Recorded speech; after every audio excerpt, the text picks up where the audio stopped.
Does Auburn finally have its savior? For the sake of my next guest, Zac Blackerby of Locked On Auburn, I hope so. I certainly hope so. Is Byrum Brown that guy, Zach? Is he going to be Devin Dampier Southeast? I hope so. I mean, you can't hide the production. Just a handful of college football players have ever thrown for 3,000, rushed for 1,000 yards in a single season. You look at the list of these modern guys, it's first-round picks, Heisman finalists, Super Bowl champions, because Jalen Hurts is on there. And then it's Byrum Brown. I do think a lot of people are overlooking this because it was kind of obvious that he was always going to Auburn to follow Alex Golesh, despite reportedly, a few schools being interested, kind of testing the waters to say, hey, would you go anywhere else? But this is a match made in heaven for Alex Golesh and Byrum Brown. They ascended. They outperformed. They leaned over their skis, whatever, saying you want to use for what they accomplished at USF and turning that program around. They said, okay, let's do it in the SEC now. Let's do it in the SEC. Right after Byrum's announcement was public, he met with, local media and kind of a scrum out in front of the lobby at Auburn's athletic department. And he just talked about, like, look, we did this before at USF, and I trust Alex Golesh. He wants to do it here. And I said, let's go. I trust that he can do that. Byrum Brown's making a big commitment here. He knows what's at stake. He knows that he has the ability to really perform if he finds the system that makes sense for him. And so obviously he chose Alex Golesh because he operated in his system over the last few seasons. So the impact could be absolutely tremendous for Byrum Brown and Auburn. And at least he's coming into a situation where, he knows he's going to be the veteran example for quarterback of the future, Deuce Snot. Oh, wait, no, he's gone. Nope. Well, at least he's going to have Cam Coleman to throw the. Oh, no, nope. He's not.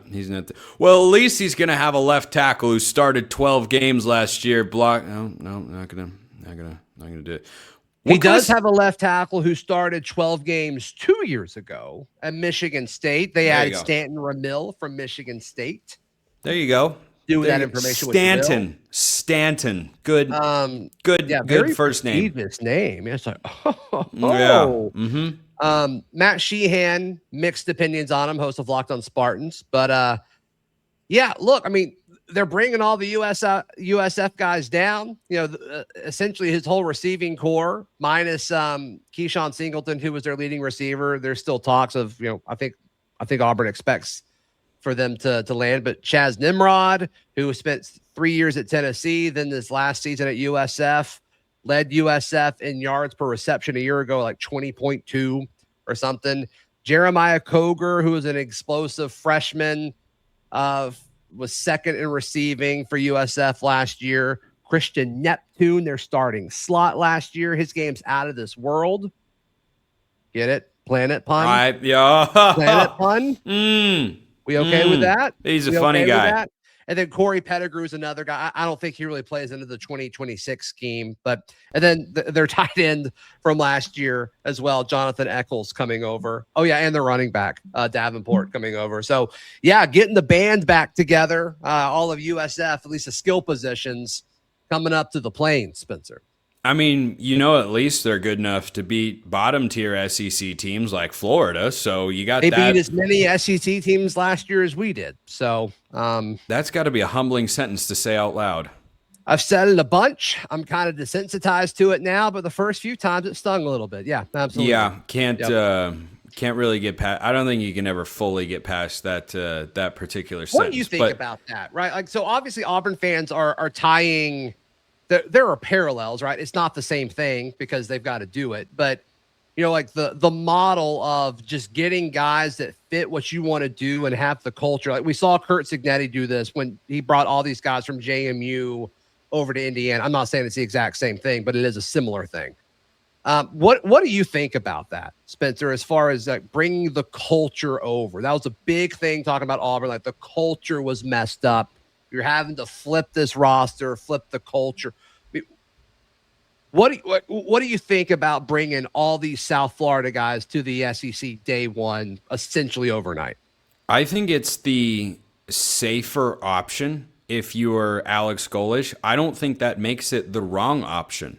It's the safer option to kick a field goal on 4th and 3 when you're up by 6 to go up 9, when you could instead try to go for it, convert, and go up 13. You know, that has a bigger payoff, but there is real legitimate value in kicking the field goal there. So if you've got a reliable kicking game, you take those points, and I think that that's what Alex Golesh is doing here. I think there's a world where in 2 years' time, once a couple recruiting classes, a couple portal classes have come through the program, we look back at year one Alex Golesh and say, wow, that team just wasn't nearly as talented as what, you know, the team he's able to put on the field now. And I still think that it's the right move, even though that's the case. Like, you could probably find guys with a higher rating, maybe some better traits, but when you're coming into a situation like Auburn, you do need to have that cultural establishment. You've got to come in and establish your identity as a coach on the field and off the field, and there are no better group of guys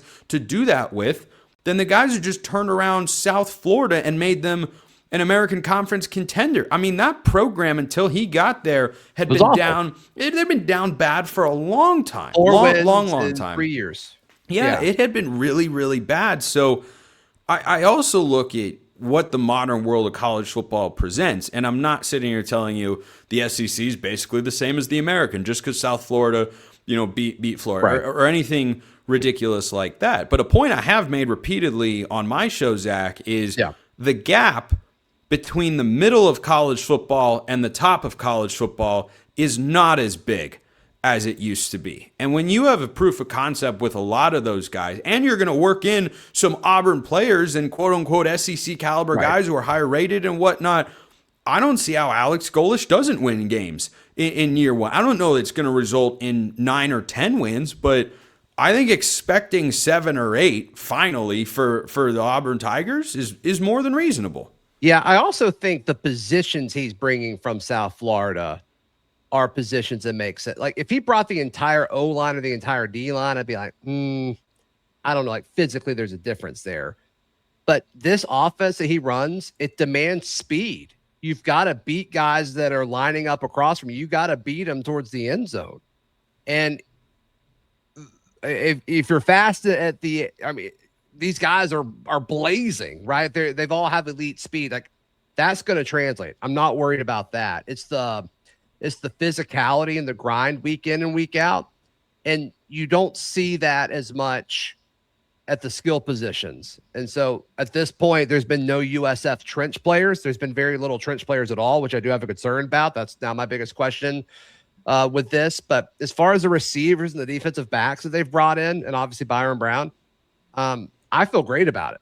It's just now, okay, can you get that offensive line to block for him? You've brought in Stanton Ramil.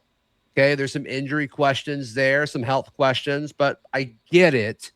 We need a few more of those guys so they can come in and compete for jobs. Really quick, Ashton Daniels went to Florida State, and at the end of the year, did some nice things. He looked good. Yeah. For Auburn. He looked pretty good. You talked about him as potentially being in contention to be Auburn's starter for Alex Golesh in 2026. Obviously, that's not the case. Right. So he's going to Florida State. What's your read on him going there? As in, like, why is he going there, or why did he leave Auburn, or what kind of what you think he brings to Florida State? Like, should the Seminoles say, yeah, this is our starting quarterback, or is he just kind of a guy you put in the room? Yeah, I think he's good enough to be a starter. He's going to be an incredible locker room guy. I mean, he came here knowing he was going to be Jackson Arnold's backup, a proven P4 starter at Stanford, who was just okay there. And, you know, Hugh Freeze said it when Ashton Daniels committed. It's like, I think the guys that we're going to have around him are a little bit better than the guys he was playing with at Stanford. And he was right, especially when the offense opened up. What he did against Vanderbilt, what he did against Alabama, extremely productive, both on the ground with his legs and with his arm. It's the best Auburn's offense has looked in a hot minute. And it's a shame it took guys getting fired for that really to get opened up. But in a Gus Malzahn system, it makes sense. It makes sense. He's mobile. He can make good decisions. And I don't think he's a guy that's going to necessarily like lose you a game in a clutch situation. So Small sample size as far as what we really got to see from Ashton. The story with him is interesting, Spencer. He, Golesh came in and like met with all the guys.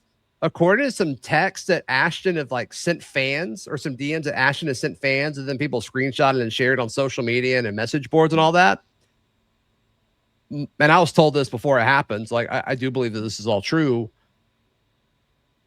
It doesn't sound like Golesh made any intent to meet with Ashton Daniels. And I think he probably knew he was going with Byrum Brown. But I think Ashton would have been fine staying at Auburn as a backup. I think he wanted to be here. Really? So little surprised by all that. Yeah, and I mean, there's a handful of fans that don't like how that really played out.